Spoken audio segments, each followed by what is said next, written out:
All right, so Fleur, Noire, hotel. Fun little signs, not too big. Got a few things going on.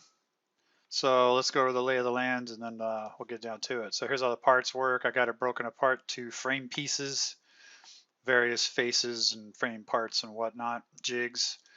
Broke the skin out over here, two side skins, top skin. I'll have a custom power box. And you got pushies here. I'd like to see just kind of route that out as one piece, keep these little letters because you have this little nugget here, so that's fun. Pushy backers. All right, so essentially it's a 090 box that has a cavity down the middle, so it's like a big horseshoe.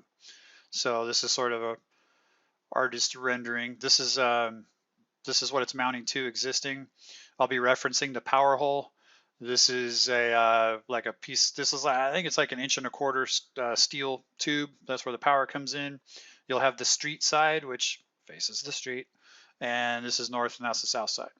So that's kind of how you can register the different pieces, which way it faces. Now, the faces and the backers and most of the frame pieces are symmetrical, but it's the power hole that causes this to have sort of a north-south and a street side. So so just pay attention to what's south, what's north, and base it off of that legend that kind of lets you know that. But for the most part, this sign is symmetrical other than the power holes. So what you're going to do for fab is to start with the inner U. So this is going to be lordsing. It's taking what we normally do and kind of flipping it to its side. So you are not going to have access to these seams here. So with a welder. So you're going to have to rely on lords for those seams. And then it's not until you get to the side that you'll be able to weld to the jigs here like we normally do. So you're going to want to build this in such a way that you have access to these seams first before you trap them, but you can also have time to lords them and cleco it together. So this is how I see it. You're going to start with the inner U part, the inner channel. That's going to be their inner tunnel. So you're going to start with this top piece here. Again, you got street side here. And then you're going to grab these backer pieces. These are symmetrical. And you'll see where this tongue sticks up, and that is where that tongue meets this bend tab here. And so you'll start out with a lords and rivet. So you can just lords and rivet these and just be done with it. You know, cleco, rivet, and then you're moving on. That holds that together. Then what I would do is click in your jigs and just let them kind of hang out in space, and click these jigs in as well. So you'll have just this U made. Then what you'll do is bring in the top piece and cleco that into place with the side jigs, and then have that ready to go. So that's this top piece here. And again, just follow the street, but this is symmetrical. It doesn't really matter, but just go ahead and follow it along. Keep the street side to the street side. And so then what you're going to do is have this tab will be facing out, ready to go. And then go ahead and put the bottom piece and cleco that in using the jig and hold that in place. And when you go to put that one in, you can go ahead and lords that to this backer piece. It'll be ready to go.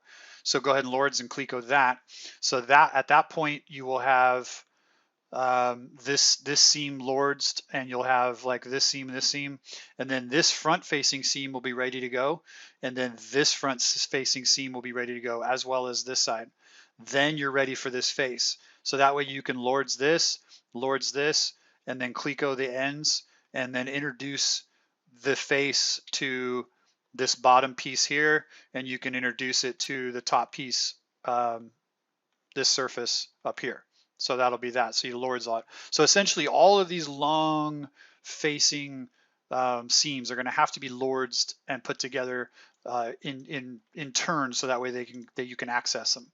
So this face piece will be the last one you put on after you have access to this piece. You can lords, and then go ahead and bring this on, cleco it in place with the jigs, but then you'll also have lordsed it. At which point, once you then have constructed the box with all of the pieces all the way around, then you can throw tacks. You won't be able to really get inside, so you'll be able to get tacks around the edge here if you want. and then tack on the inside here. Then you grind it off. Then what we'll do is we'll put the faces permanently. You'll lords the faces on to the outer edge. Now I know that's unconventional for us, because then what that does is it puts the seam on the face. And I know that's less than ideal, but it's kind of the only way we can do this and get away with it the way we do it and make it work. So then you'll just lords the two end cap faces on permanently. And then that way will be nice and clean. There'll be no accessible or visible screws other than the very top. Obviously, we'll just have the lid up here, but otherwise it'll be all kind of like, ooh, how'd they do that? So this framing is intentionally recessed in 3/8 of an inch, thereabout. So once we have this made, you want to be careful that during prep and, you know, hauling it around, that this lip doesn't get bent or anything, because it might be a little bit susceptible. So then what we're going to do is we can start assembling the bottom assemblies here for mounting and, you know, the reveal essentially, and that's how this thing is going to mount to the little base that's there, the existing base. So this will be your bottom access through the frame.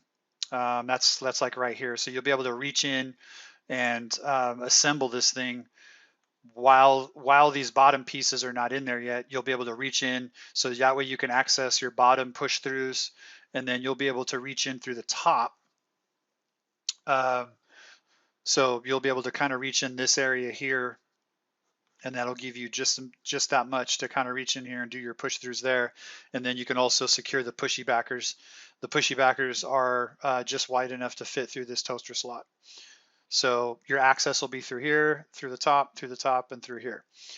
So then once you have this thing completely assembled, then you can go ahead and put the base pieces on permanently, well, semi-permanently. So when you build these, you'll bend these up and weld in your end caps, and then you'll create like this little channel. Then you'll take these two flat pieces here. The one side says power, that's the north side, and it'll match up with this. And what you're going to do is you're going to lords that plate to that one like that, and then you're good to go. And so once this is lords to this, then that's where you'll be able to close this up. So once you've accessed in through here and did all your push throughs, then everything's painted, ready for assembly. Then you'll go ahead and frap these in with a number 10. And this will hide your screws. So that way from the side, it'll look all clean. And basically from this look here, you won't be able to tell that there's screws in there. And then that kind of semi-permanently puts those on there. So at that point, we're done. You guys are all done. Power box as such.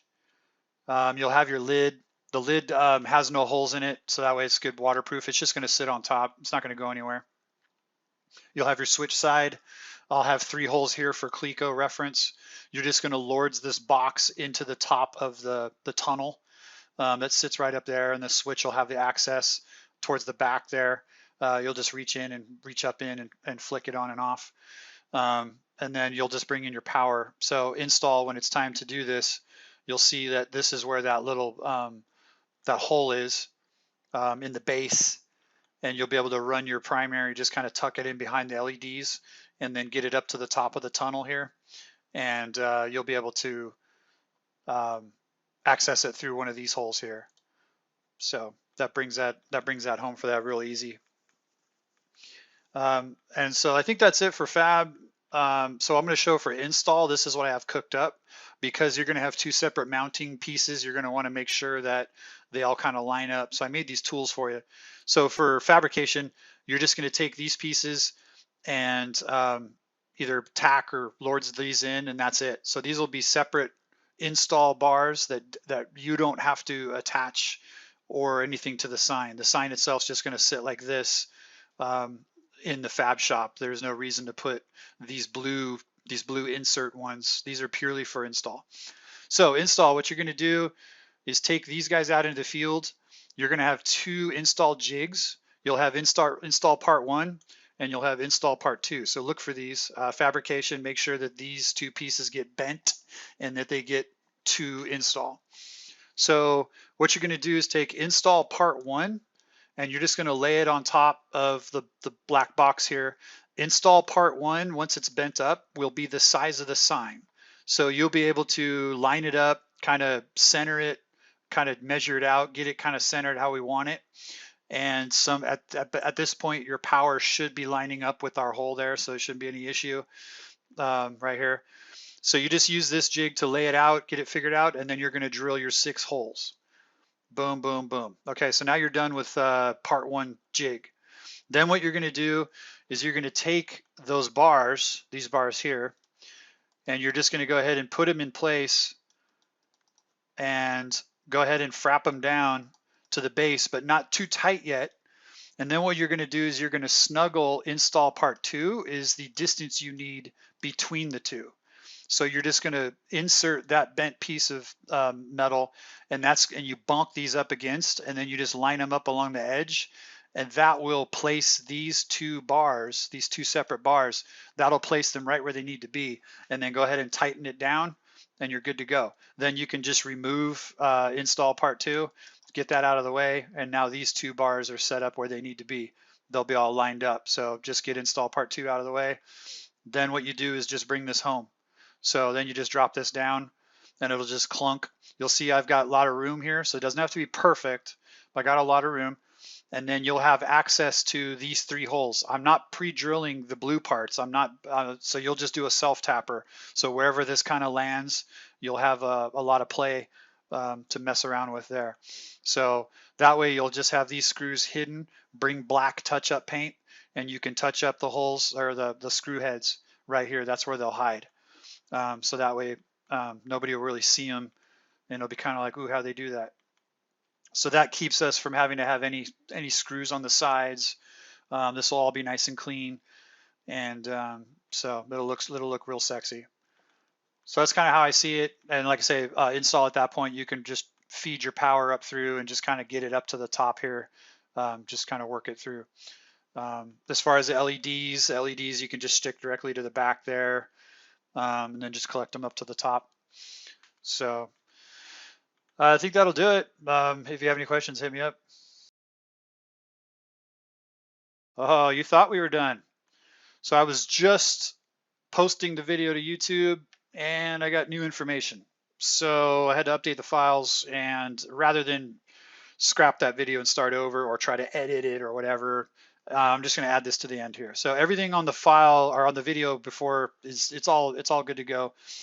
The only difference is we are going with 3/4 inch push through, not 1/2 inch. So I updated the files for that. I forgot to add a file for the mounting stuff, so that's here. There's the mounting templates that I went over in the first part of the video. And the other part is how the power is coming in. That's for install, not for fab. The tube that's there, I guess, is not for power. Thought it was, but really it only changes how we're going to get the wires in. So what I did is I increased the cutout area on the mounting bar on the north side. I increased it this much. So this still represents where that steel tube is. So what you're going to do is just like on the last part of the other video, mount these 2 bars, get them in place. Then this will be exposed brick.